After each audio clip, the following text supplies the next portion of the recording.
Boss season 7ലേക്ക് അങ്ങനെ അഖിൽമാരാർ എത്തിയിരിക്കുകയാണ്. Big boss വീട്ടിലെ എല്ലാ കുടുംബാംഗങ്ങളും പരിചയപ്പെട്ടതിന് ശേഷം ലാസ്റ്റാണ് നമ്മുടെ അനുമോള് പരിചയപ്പെടാൻ വേണ്ടി പോകുന്നത്.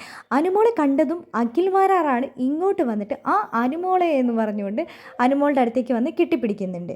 ബിഗ് ബോസ് വീട്ടിൽ അഖിൽമാരാർ എത്തിയതിൻ്റെ ലക്ഷ്യമെന്ന് പറയുന്നത് സിനിമയുടെ പ്രൊമോഷൻ്റെ ഭാഗമായിട്ട് ഞാൻ അഭിനയിച്ച ഒരു സിനിമയുണ്ട്. ആ സിനിമയുടെ പ്രൊമോഷൻ്റെ ഭാഗമായിട്ടാണ് ഞാനിവിടെ എത്തിയിരിക്കുന്നത്.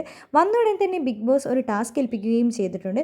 ന്യൂദില ചെരുപ്പ് ഫാക്ടറി എന്നാണ് ആ ടാസ്കിൻ്റെ പേര്. 2 ദിവസം ഇനി ബിഗ് ബോസ് വീട്ടിൽ ആ ടാസ്ക് ആയിരിക്കും നടക്കുക. ചെരുപ്പ് കമ്പനിയുടെ ഉടമ എന്ന് പറയുന്നത് നൂറയാണ്. നൂറയുടെ അസിസ്റ്റൻ്റായി വരുന്നത് നമ്മുടെ ജിഷൻ ചേട്ടനാണ്. തൊഴിലാളികളുടെ യൂണിയനായിട്ട് വരുന്നത് അക്ബറാണ്.